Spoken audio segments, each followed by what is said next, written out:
Shalom,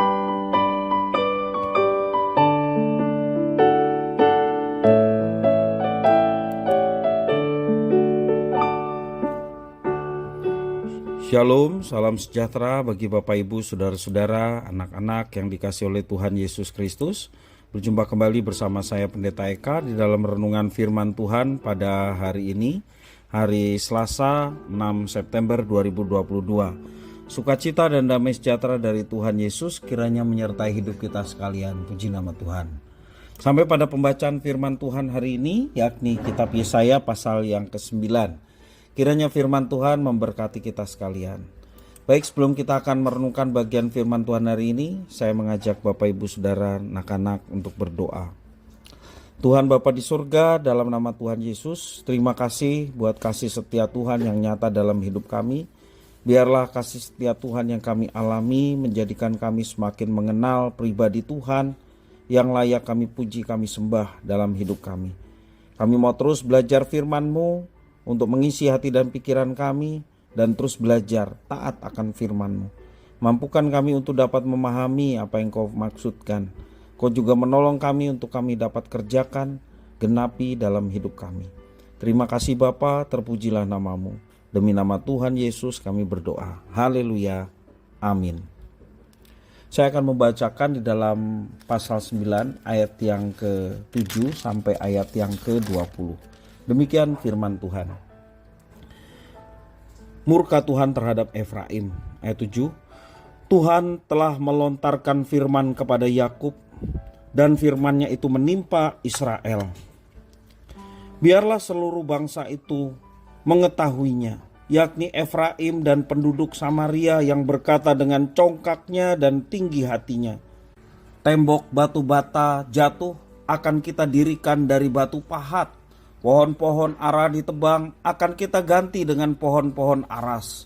Maka Tuhan membangkitkan para panglima Resin melawan mereka dan menggerakkan musuh-musuh mereka. Orang Aram dari timur dan orang Filistin dari barat.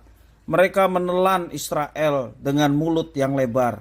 Sekalipun semuanya ini terjadi, murkanya belum surut dan tangannya masih teracung.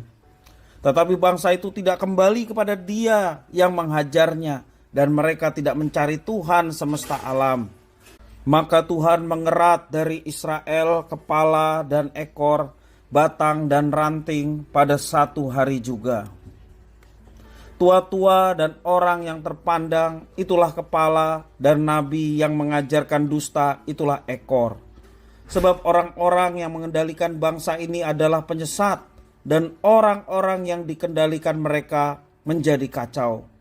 Sebab itu Tuhan tidak bersuka cita karena teruna-teruna mereka, dan tidak sayang kepada anak-anak yatim dan janda-janda mereka, sebab sekaliannya mereka murtad dan berbuat jahat, dan setiap mulut berbicara bebal.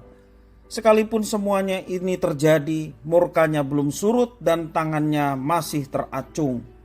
Sebab kefasikan itu menyala seperti api yang memakan habis putri malu dan rumput, lalu membakar belukar di hutan sehingga tonggak asap berkepul-kepul ke atas. Oleh karena murka Tuhan semesta alam, terbakarlah tanah itu dan bangsa itu menjadi makanan api. Seorang pun tidak mengasihani saudaranya. Mereka mencakup ke sebelah kanan, tetapi masih lapar. Mereka memakan sebelah kiri, tetapi tidak kenyang. Semua orang memakan daging temannya. Manasye memakan Efraim dan Efraim memakan Manasye, dan bersama-sama mereka melawan Yehuda. Sekalipun semuanya itu terjadi, murkanya belum surut dan tangannya masih teracung. Demikianlah firman Tuhan. Bapak Ibu Saudara-saudara, kalau kita perhatikan di dalam judul perikop teks yang saya baca, murka Tuhan terhadap Efraim. Bapak Ibu Saudara, hukuman yang diberikan oleh Tuhan mendatangkan penderitaan bagi Israel. Banyak upaya dilakukan manusia untuk menutupi kesalahannya. Misalnya dengan mengarang cerita bohong, lalu menyalahkan orang lain demi menyelamatkan diri. Akibatnya orang lain dipersalahkan atas kesalahan yang tidak pernah dibuatnya. Melalui nubuat Yesaya, Tuhan Allah hendak menyatakan hukumannya terhadap Israel Utara atau yang disebut Samaria karena menunjukkan kesombongannya. Allah mengingatkan agar Israel kembali kepadanya, namun mereka acuh tak acuh. Efraim dengan sesumbar mau membangun kembali negerinya lebih kuat dan gagah setelah dihancurkan oleh kerajaan Asyur. Selain itu juga terjadi ketidakadilan dalam mengejar kekayaan. Israel tidak bisa diperbaiki karena tidak mau meninggalkan dosa-dosanya dan kembali kepada Tuhan. Para pemimpin tidak memberi contoh yang baik, malahan melakukan tindakan yang jahat. Berkali-kali Tuhan memberikan peringatan untuk bertobat, namun mereka tidak mengindahkannya. Justru sebaliknya, kejahatan mereka semakin menjadi-jadi. Para pemimpin menindas rakyatnya dengan biadab dan menyalahgunakan kekuasaannya.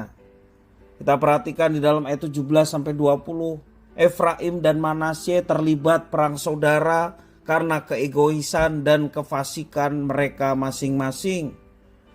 Bapak Ibu, saudara-saudara yang dikasihi oleh Tuhan Yesus Kristus, dari teks yang kita baca kita mau belajar siapapun yang melakukan kesalahan harus siap menerima hukuman.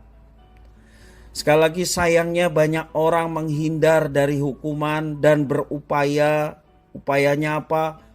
Upaya membenarkan diri dengan berbagai macam alasan dan argumentasi. Lebih parah lagi, mereka menganggap tindakannya sebagai hal yang benar.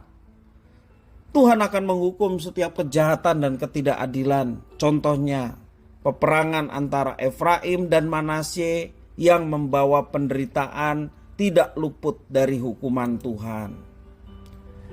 Belajar dari semuanya ini, kita disadarkan akan firman Tuhan bahwa hukuman akan mendatangkan penderitaan, bahkan rasa malu yang mendalam. Siapapun yang terus mengeraskan hati dan tidak mau bertobat, sekalipun Tuhan Allah telah memberikan peringatan, akan menerima hukuman dari Tuhan. Oleh karena itu, kita harus selalu taat menjalankan apa yang diperintahkannya, apa yang difirmankannya.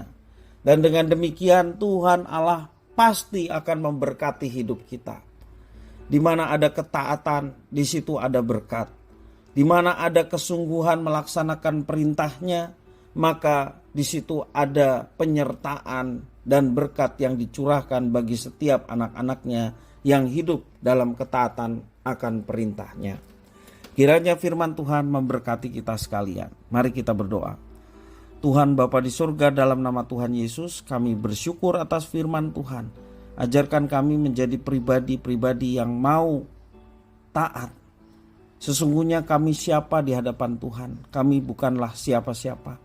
Kami hanyalah ciptaan. Dan kami terlebih mengucap syukur atas Sang Pencipta yang rela berkorban menjadi manusia dan menjadi penebus kami. Yang sesungguhnya kami tidak layak menerima anugerah yang begitu besar. Tetapi kami menerimanya karena kasih karunia, kasih setia Tuhan yang begitu besar kepada kami. Tidak ada yang bisa kami balas untuk setiap kebaikan Tuhan yang sedemikian besar, selain memuji menyembah Tuhan sepanjang hidup kami.